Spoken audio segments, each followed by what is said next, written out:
QHT अभी दिल्ली में खुल गया है तो सोचा कि क्यों नहीं चेक करें क्या है क्या नहीं। तो आप मेरी जर्नी देखना।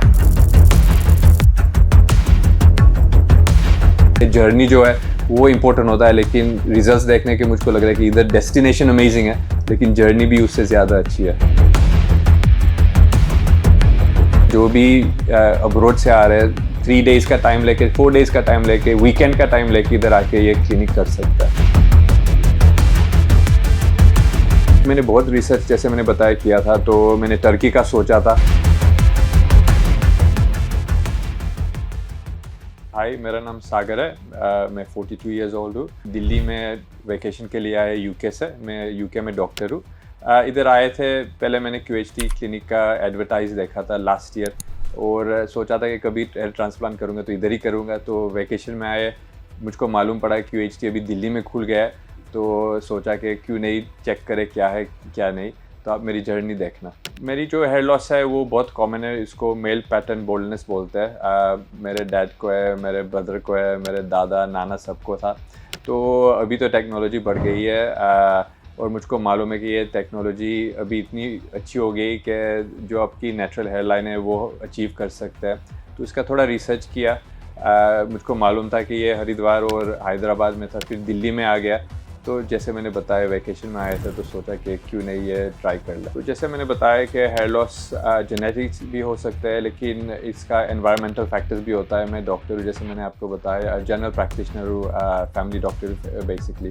तो स्ट्रेस भी रहता है, उससे भी हेयर लॉस होता है, जिससे हेयर ट्रांसप्लांट बेस्ट ऑप्शन है। हेयर ट्रांसप्लांट का मैंने बहुत साल पहले सोचा था, रिसर्च भी कर रहा था लेकिन कभी भी कोई भी ऐसी क्लिनिक सामने नहीं आई जिससे मुझको लगा कि सेफ़ हो, ईज़ी टू ऑब्टेन हो और उसका रिजल्ट अच्छा है।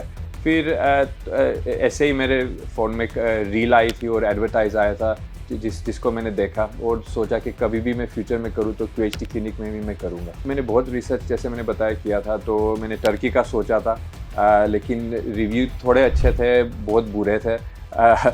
यूके में भी सोचा था, बहुत एक्सपेंसिव है यूके में, और उधर मैंने रिज़ल्ट देखा तो वो लेस ग्राफ्स करते हैं, 2-3 बार बुलाते हैं आपको और 3 टाइम्स का पैसे ले लेते। इधर मैंने देखा कि बहुत फ्लेक्सिबिलिटी है, आप ग्राफ चूज़ कर सकते हो, आपका हेयरलाइन चूज़ कर सकते हो।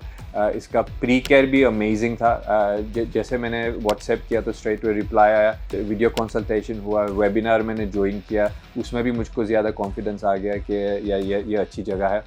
एंग्जाइटी तो कल तक भी थी कि ये क्लिनिक कैसी होगी, लेकिन आज आके देखा कि अमेजिंग क्लिनिक है। सब स्टाफ भी बहुत फ्रेंडली है, रिव्यूज़ भी अमेजिंग है और सब लोग बोलते हैं कि जो हम डेस्टिनेशन में जा रहे हैं उसके जर्नी जो है वो इम्पोर्टेंट होता है, लेकिन रिजल्ट्स देखने के मुझको लग रहा है कि इधर डेस्टिनेशन अमेजिंग है लेकिन जर्नी भी उससे ज़्यादा अच्छी है। जब मैंने पहले रिसर्च किया था 2-3 महीने पहले, तब हरिद्वार और सिर्फ हैदराबाद का मैंने सुना था। हम इधर हॉलीडे में आ रहे थे तो मैं तो जा ही रहा था हरिद्वार, फिर मुझको बताया गया कि इधर खुलने वाला है क्लिनिक। अमेजिंग है कि बड़ी सिटी में खुला है, बहुत इजी एक्सेस है। मुझको सिर्फ 8 घंटे लगे यूके से इधर आने में। 3 दिन में ये कंप्लीट प्रोसेस हो जाएगा। तो मुझको लग रहा है जो भी अब्रोड से आ रहे हैं 3 डेज़ का टाइम लेके 4 डेज़ का टाइम लेके वीकेंड का टाइम लेके इधर आके ये क्लिनिक कर सकता है। बहुत न्यू है, बहुत क्लीन है, स्टाफ बहुत फ्रेंडली है, वेरी इजी टू एक्सेस और सब ख्याल रखता है। अभी तक आके मैंने 2 कप चाय पी ली है, एक टोस्ट खा लिया है और सब पूछ रहे हैं कि ब्रेकफास्ट में क्या लोगे, अब ज़्यादा क्या लोगे। तो हॉस्पिटैलिटी भी अमेजिंग है। ऑब्वियसली जो भी हेयर ट्रांसप्लांट का सोच रहा है तो सेम ही क्वेश्चन मेरे जैसे हो गए कि पेनफुल है कि पेनफुल नहीं है। तो इधर मुझको the whole advise me कि it's the only pain you'll get is the same as taking a tooth out। तो एक लोकल एनेस्थेटिक का पेन रहता है, वही है। यूके यूरोप में आप जब ये करते हो तो पोस्ट केयर बहुत ज़्यादा नहीं होता। इधर आपको दवाई देंगे, एंटीबायोटिक, पेन किलर सब कुछ प्रेस्क्राइब होता है और पोस्ट केयर भी होता है। ओबियसली हेयर ट्रांसप्लांट के लिए एक्साइटेड भी हूँ, नर्वस भी हूँ, एंग्शियस भी हूँ। जैसे मैंने बताया, मुझको डर था कि दर्द होने वाला है, कि मुझको डर था कि कैसा आउटकम होगा, लेकिन मैंने बहुत वीडियोस देखे, बहुत रिस्पॉन्सेस देखे, वो सब अमेजिंग है। अभी मैं बोल सकता हूँ कि आया तब मैं नर्वस था, जब कंसल्टेशन तब थोड़ा एंग्शियस है, लेकिन ये सब सुनने के बाद अभी मैं एक्साइटेड हूँ। प्लान तो यही है कि आज ट्रांसप्लांट हो जाए तो मैं मेरे मॉम डैड और डॉटर के साथ हूँ, तो पहले लंच खाएंगे, फिर 2-3 दिन रिलैक्स करेंगे, फिर दिल्ली में फिर से घूमेंगे। तो अभी मैं ट्रांसप्लांट करने के लिए जा रहा हूँ, तो आप मुझको फॉलो करते रहना और QHT क्लिनिक को फॉलो करते रहना, रिसर्च करना, इस जो भी रिजल्ट्स है वो भी देखते रहना, और आई एम श्योर आप सब भी हैप्पी होगे। Thank you QHT clinic.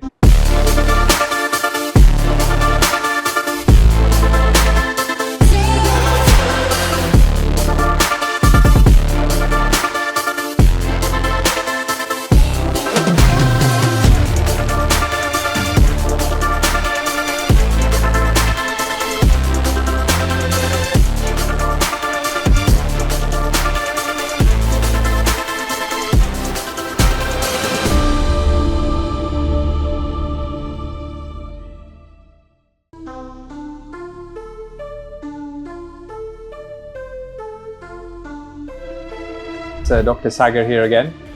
So today is my last day going back to the UK.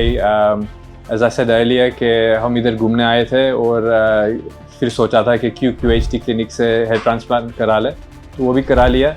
और आज लास्ट डे था, लास्ट कंसल्टेशन था। मेरा experience from the beginning to today it's been amazing, it's been really really good. So thank you QHT clinic. जैसे मैंने पहले बता रहा था कि बहुत साल से I was thinking about having a hair transplant, maybe a couple of years when I noticed that I am starting to lose hair on the sides, and it's a normal pattern baldness for a lot of men. तब confidence जो थी थोड़ी कम हो रही थी, that's why I thought कि ये कर सकते हैं। मेरे डैड ने भी कराया, मेरे भाई ने भी कराया, तो सब बोल रहे थे कि ट्राई करो, लेकिन मुझको नीडल से बहुत डर लगे तो जब भी वो नाम आता था तो आई वाज गेटिंग नर्वस कि नहीं, मुझको नीडल सर्जरी नहीं कराना। जैसे यूके और बाहर से लोग आते हैं तो इंस्टाग्राम में डिफरेंट पिक्चर्स होता है, वीडियोस होते हैं, जब आते हो तो शौक लगता है कि मोस्ट लाइकली बुरी एक्सपीरियंस होती है। मेरी एक्सपीरियंस रही है कि जो पिक्चर्स और वीडियोस देख रही हूँ उससे कहीं ज़्यादा बेटर है। People are really really friendly. जो प्री केयर थी वो भी अमेजिंग थी। वेबिनार्स थे जिसमें मुझको बहुत पूछ सके, फ्री था, so I could join them. It was free to ask anything I wanted to ask. All the information was available on the webinars. फिर वीडियो कंसल्टेशन हुआ, even that was honest. I was told कि 3 days लगते हैं, तो हम 2 week के लिए आए थे। I think 7 days is a good time to come. 1 day to settle in, second day to have your consultation, third day to have the surgery, फिर 4th day to have the bandages removed, and 5th day rest होता है, 6th day को आके you come and wash the hair, and then you're free to do anything you want. So I think 7 days is a good time to come over. Another thing to look at was cost. Compared to Turkey, compared to US, UK, Dubai, it's very reasonable. I think it should be more than what it is. UK hospitality has been amazing. Even after the surgery, messages आते थे, phones आते थे. They were asking me to send videos and pictures of how the scalp was looking, how my care was, which is really really good. So all in all, I think it's been an amazing journey.